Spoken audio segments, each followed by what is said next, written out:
pessoal! Esse é o primeiro Igreja em Sua Casa de 2018. Quero aproveitar e desejar a vocês um ano maravilhoso, cheio de graça, que a gente possa estar junto estudando mais e mais o Evangelho. Falando nisso, vamos estudar?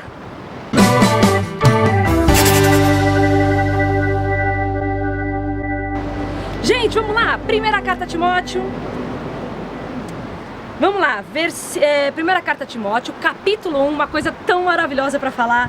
Verso 8 diz assim, vamos lá. Sabemos, porém, que a lei é boa, se alguém dela se utiliza de modo legítimo. O que quer dizer? Se alguém dela usa para o que ela de fato tem propósito. Ela é boa, mas você tem que usar ela para o propósito dela, ok? 9. Tendo em vista que não se promulga ou não é feita, vamos por assim, que não é feita uma lei, a lei para quem é justo. Faz sentido, não faz? A lei não é para quem é justo, a lei é para quem é injusto. Olha o que ele está dizendo.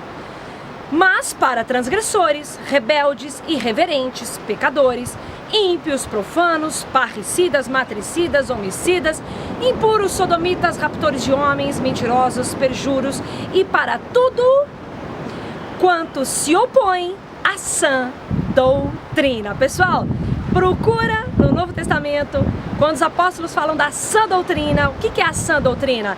Ele vai responder no versículo 11. Da sã doutrina, segundo o Evangelho da glória de Deus bendito, do qual eu fui encarregado. A sã doutrina é o próprio Evangelho, é a base do Evangelho. E o que é Evangelho? Boa notícia. E qual é a boa notícia?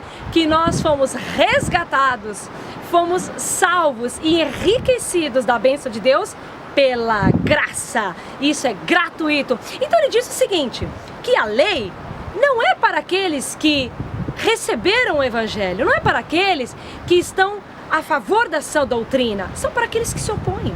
Se você acredita que a salvação e a bênção de Deus depende das suas obras, então a lei é para você. Mas eu creio que eu fui justificada, que eu me tornei justa. Eu creio que eu fui salva pela graça. Eu estou a favor do Evangelho. Portanto, a lei não é referência para mim. A lei é boa? É. Nós temos que fazer tudo errado? Não. Todas as pessoas devem fazer o que é certo? Devem. Mas não dependo disso para ser salva. Não dependo disso para ser abençoada, porque se eu dependesse disso para ser salva, abençoada, eu jamais alcançaria tais coisas. Por quê? Porque não dá para confiar na carne.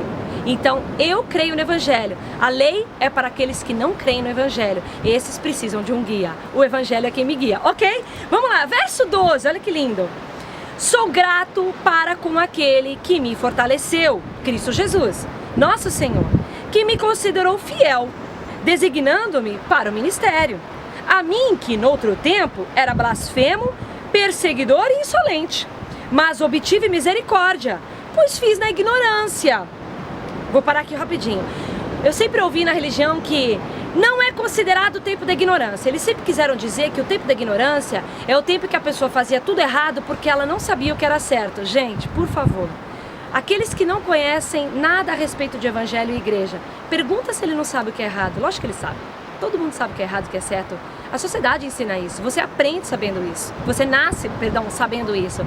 Todo mundo sabe o que é certo e o que é errado. O tempo da ignorância não era o tempo em que nós fazemos tudo errado porque nós não sabíamos o que era certo. Ele vai explicar o que foi o tempo da ignorância. Ele diz aqui, obtive misericórdia, pois fiz na ignorância, na incredulidade. O tempo da ignorância é o tempo em que nós ainda não criamos no Evangelho. Enquanto você não conhece o Evangelho, é o tempo da ignorância. Por isso você alcança misericórdia. Por quê? Porque você não teve a oportunidade de crer. Você não conhece. Se o tempo da ignorância fosse o tempo que era o tempo que nós fazemos tudo errado porque nós não conhecemos o que era certo, Paulo não poderia usar esse exemplo com relação a ele, porque a Bíblia diz que ele era fariseu dos fariseus e quanto à lei ele era irrepreensível. Paulo falou, eu era irrepreensível, eu cumpri a lei perfeitamente, ele falou. Só que eu tive que abandonar a minha justiça para receber a justiça de Cristo, porque ele quis dizer que mesmo que um homem fosse 100% correto, ele não é salvo, porque precisa ser remido do pecado, e a remissão de pecado é pela morte. Não adianta você fazer tudo certo, você tem que morrer.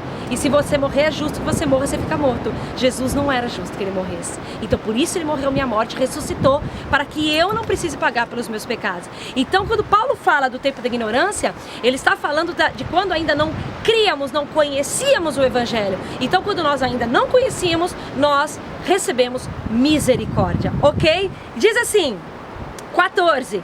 Transbordou, porém, a graça de nosso Senhor com a fé e o amor que há em Cristo Jesus. Por quê? Porque a graça vem pela fé e é por causa do amor de Deus por nós. É lindo, né? 15. Fiel é a palavra e digna de toda aceitação, que Cristo Jesus veio ao mundo para salvar os pecadores, dos quais eu sou o principal, ele falou. Mas por esta mesma razão me foi concedida misericórdia. Por quê? Porque ele era pecador, só o pecador precisa de misericórdia. Quem é perfeitinho não precisa de misericórdia. Quem se acha perfeitinho não precisa de misericórdia. Para que em mim, o principal, evidenciasse Jesus Cristo a sua completa longanimidade, ou seja, a sua super paciência, né? Ou seja, para que em mim fosse evidenciada a paciência de Deus com aqueles que não conhecem o Evangelho.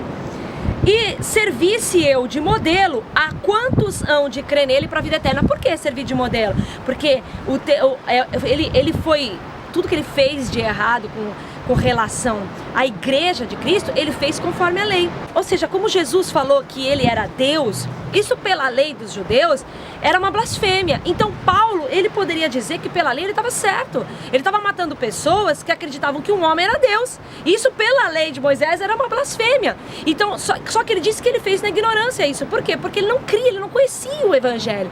Então ele disse que com isso ele recebeu misericórdia, porque ele foi pecador com todas essas ações. Ele não está falando com relação à lei, porque com relação à lei ele era irrepreensível, mas ele foi pecador fazendo ou perseguindo o que ele não sabia, né? E alcançou misericórdia. Hoje, o caso de muitas religiões cristãs, há alguns que realmente, mesmo dentro da religião cristã, desconhecem a boa notícia, né? Acredita mesmo num evangelho deturpado.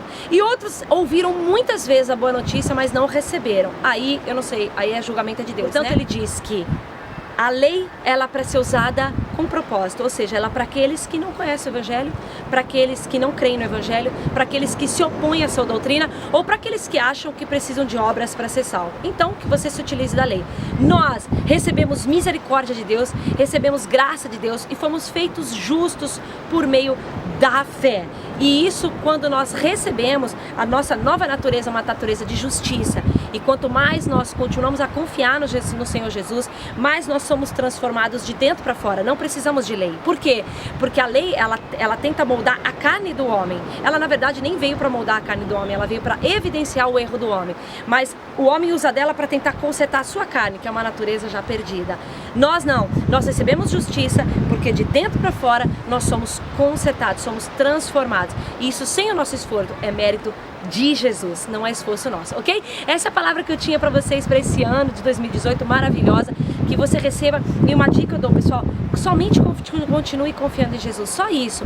Todos os anos são iguais? Todos os anos são iguais, né? Todos os anos tem plena graça para nós, todos os anos tem plena paz para nós, não muda nada. A diferença é que nós devemos continuar confiando no Senhor Jesus para que a obra continue sendo feita em nós e até o final seja guardada a nossa confiança para vermos a Cristo Jesus nas alturas, ok? Essa é a palavra que eu tinha para vocês. Deus abençoe o ano de 2018. Um beijão e até a próxima semana. Tchau, tchau.